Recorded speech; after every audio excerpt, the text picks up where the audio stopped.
Welcome back to the Comfee Mug channel. We built some arcane metal armor on stream the other day. Make sure to like the video on your way in, and let's run the highlights. We're going to be talking about arcane armor, the differences between like something like this, an enforcer's mask, but then Mbessa's mask is pretty shiny. So we're going to be going over how to get between those different styles of metal. I already have a shader built, and this is just what a shader that I was working with in the previous stream, if you guys saw that over on Patreon. I had started building this gold shader for Mbessa's mask, and then I did a slight variation to the same shader just to make it a little bit more like iron. I'm seeing a few more people come in. Hey, how's it going, everyone? You're here to steal my shaders? Oh no. I'm gonna be out of a job soon here if you do that. I'm curious, what do you guys want to learn first? These shaders aren't using like an actual glossy shader. The only BSDFs that I'm using for this are the diffuse BSDF, and it's kind of faking that reflection. I don't have an HDRI going on in this scene, so all of these details that you see in the metal are just from the texture itself. So what would you guys like to go over first? The glossiness, like how to fake those reflections, or even just like the modeling aspects of this, because these shaders are very model centric in how like where all of the edge loops are. As you can see, I have the same shader on this one, but this is more like sculpted. I'm reading in the chat here, how would you ensure that the grain of the metalness is oriented correctly on each plane? Essentially brushstroke direction in general. Yeah, so it's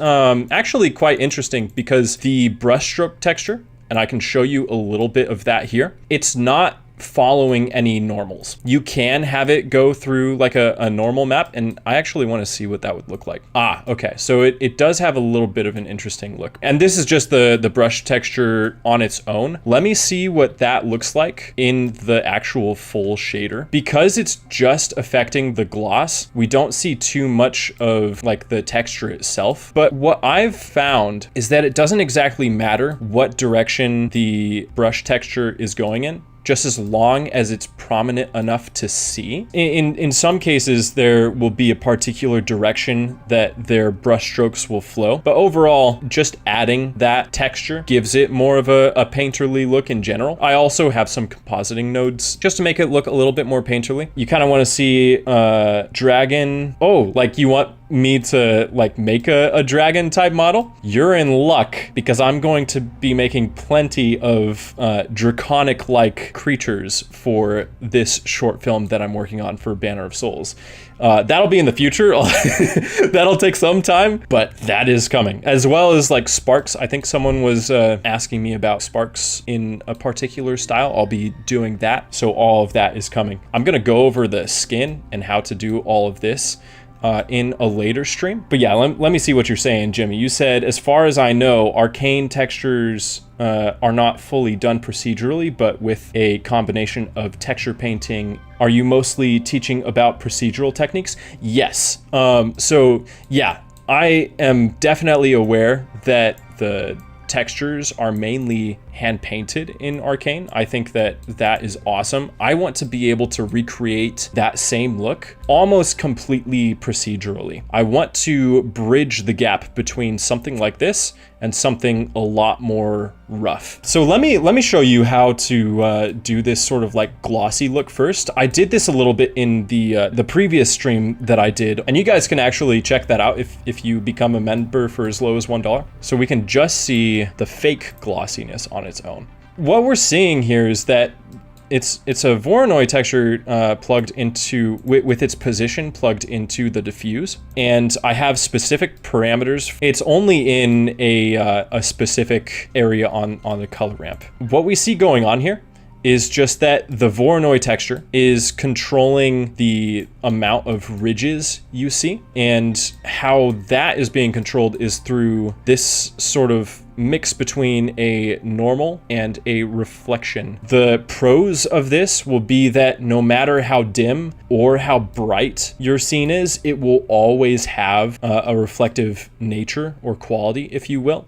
And then you can kind of guide where this reflection shows up. That's how I was able to get this line. And then over here is just a noise texture that's kind of breaking up the scale, if you will. The normals of this. That's the general workflow of this type of thing. I don't want there ever to be like too much of that. Although now that I come to think of it, this would be an interesting way to get a sort of roughness just from that. Let me actually see, or just straight up add that parameter. It's fun in these types of things how like you can be playing around with something thinking that it'll turn out in a particular way, but you'll do something accidental and it'll just open up new possibilities. This may be the key, guys, actually. this may be the key. Yeah, accidental solutions are the best. Absolutely. I love them probably the most because it's like a present. It's like a surprise. This is only affecting the glossiness. You can see that there's a stark difference between this and this the base texture. So I'll want to implement that into the full texture. That's interesting. That's probably just straight up how you would get the difference between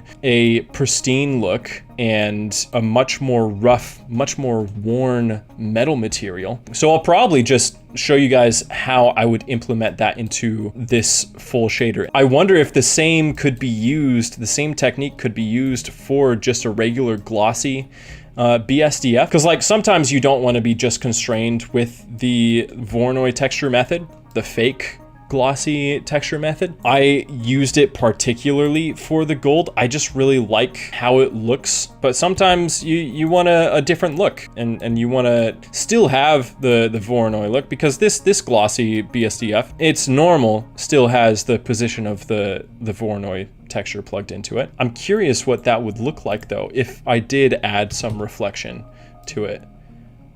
Oh, that is really interesting. Maybe a combination was what we needed the whole time. So glossy BSDF with the Voronoi texture as the normal input, and then the Voronoi, instead of just staying uniform all the way around, so it's more of like this rocky, sturdy look, maybe we add some of that reflection into it so that the texture moves.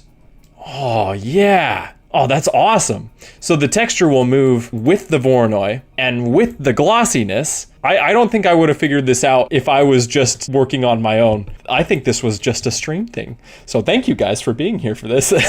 That's awesome. Okay. And you can get a lot more live content every month by becoming a channel member or joining the Patreon. And I want to express my immense gratitude to my patrons, especially my Elder Mug members who keep this channel running. You guys are the backbone of this channel, and I wouldn't be able to do any of these live streams or videos without you. So thank you all so much for your support. And now, let's get back to the highlights. So many nodes? Yeah, I'm trying to break it down to be a little bit easier for you guys. But so let me actually just recreate this for you here. So we'll add a Voronoi texture. We also want to change this. I think I had it at 2, yeah. But we'll want to add a mix and change this to vector. This is a pet peeve of mine. You can add a regular mix that'll start out as float, and you can add a mix color, but you can't search for a vector. It doesn't come up on screen. You can even look for a difference. Look at that. Look at that. You can look for this. You can type it in, but there is no typing in for a vector mix. But yeah, so we'll plug the reflection mix into there. So now we have a little bit of that texture movement going in with that, but we need to adjust the smoothness. So we'll add 2 noise textures here. We also want a color ramp. Give it an object input for that. And now I think that I had this, yeah, 3 for scale and 3 for, I'm gonna try it, guys. This word, it's maddening. Lacunarity? Lacunarita? I don't like this word. My arch nemesis here. But yeah, so we'll start with that. So first noise is gonna be at 3. Roughness is all the way down, and we'll change this to 3. What's going on? Tawan, tell me right now that you can pronounce this word correctly. First try. Tell me you can pronounce this correctly. Anyways, we have all that done, so we'll add one more mix. and we'll add a noise and just connect the color to the mix. Interesting. So it looks like things got a little bit darker. So we'll keep this at 0.5. And right now the scale is at 5. On the other one I had it at 80. So I won't type that in. We'll actually just increase this slowly and kind of see what it's doing. It's really giving it this grungy look. So just having or increasing the factor of this is already giving it that rougher look. And we're still getting some of the smears with the smoothness. Let me actually increase this to maybe 4.5 and then 5.5. Yeah, okay. So now we're getting more like of a scraped look. It's still stylized. It's not quite as stylized as it could be. And this isn't like the full shader. I gotta add the diffuse and all of that into it and an underlying texture. I think I probably just want to duplicate everything that I have going on for the normal of the Voronoi, and let's just plug all of this into a diffuse. I used to be able to just type DIF and diffuse would be the first thing, but I get difference? Are you kidding me? Okay. Voronoi texture, just plugging the position into the diffuse. We'll see what happens with all of that. Again, it's the same texture, and already you guys are seeing that because we have the reflective, we have the reflection quality to this shader. The texture itself is acting like a glossy BSDF. With metal, you still want a little bit of that reflective quality to a base texture. Maybe 0.2 was the better call. Because like metal, it's never going to have like a rock texture or whatever where everything's set in stone. I'm sorry. I don't know why I'm doing this. So we'll keep this reflectivity as is right now, but I kind of want to reduce the grunge texture just a bit. I'm going to bring the black color stop all the way up to 0.5, which gives us that very contrasted, very defined look. But here's something interesting about metal shaders. I think it's called half Lambert. And half Lambert, it's just like reflecting the ground or something that's behind. It gives it a little bit more of like a rim light or whatnot. Is we're going to add another color stop here. It'll be a little bit darker, like a slightly darker gray than the white, and we're going to bring it behind the black color stop. We can add another one and change this to black. So we have that sort of like half Lambert look. It's a little bit stranger with the roughness I'm seeing here. If I reduce some of that roughness, you can see that you do get another level of reflective quality to it, almost as if there's something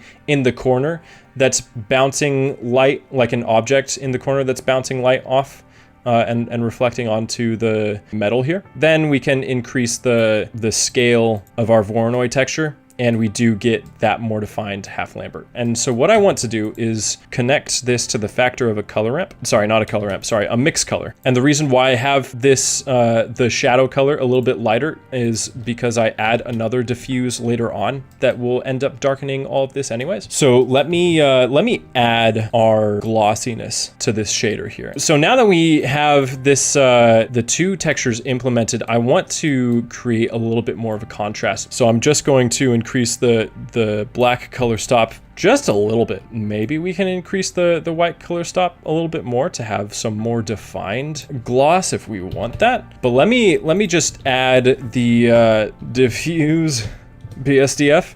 And this just allows us to control how much or how little saturated light affects our shaders. So now our color is affected by our shader is affected by colored light, where it didn't have that ability before. It's at 0.5. If it's all the way down, then saturation of light doesn't affect this at all. Color of light doesn't affect this at all. If it's all the way up, then of course the saturation and color will completely overtake whatever color you have on here. There we go. Yeah, I like that. It's not exact to this.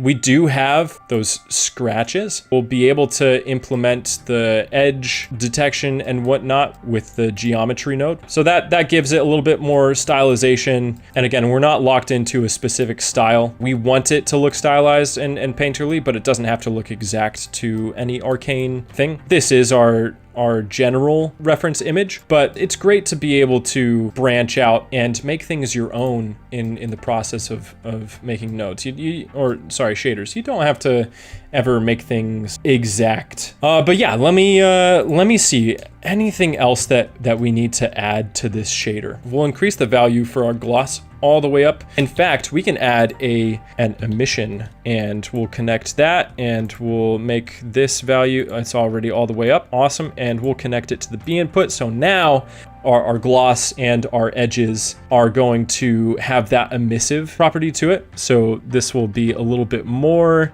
yeah, 2 seems like a pretty good one, although maybe at 1.5 for a more roughed up. Yeah, and I like the look of that. And I do have a glare node for my compositing nodes here. I literally just changed the setting to blue, and I just enabled compositor in my viewport. This is it disabled. Its default is on disabled, and then putting it on always allows you to see your compositing nodes in the viewport. I have another tutorial on that. You guys can check that out. Jimmy, you're asking, can you add a procedural overlay smudge layer for dirt at the end? Absolutely. Yeah, we can definitely add that. Something that kind of like goes over the glossiness and whatnot, kind of like breaks up that gloss. I'm gonna add that real quick. Okay, let me just we'll do a noise. That'll be object, plug the color into there, and then we'll add one more in between the multiply and plug our noise color into the factor. And now we can change this color to more of like a tan tone. Here's another interesting thing, is that adding too many nodes into the mix will make it so that your computer can't process the amount of connections. So I may have to simplify, probably get rid of this, connect our smoothness. We'll see what that does. Yes, okay, cool, awesome. So that fixed it. So we're now able to add our dirt. We'll increase the detail to be all the way up, maybe to 3, and then I want to, so we'll put this at 0.5 and this at 0.7. We'll see if that works, but that's generally how you would do it. So yeah, this will just allow you to add a little bit more depth to the dirt. Great suggestion, by the way. I'm glad that you asked about that. And there was so much more content and in-depth analysis on each node in this public stream that I couldn't fit in a shorter video. So feel free to check out the full public VOD in the description. And if you want to see how I made this Arcane-inspired magic crystal, you can click on this video right here.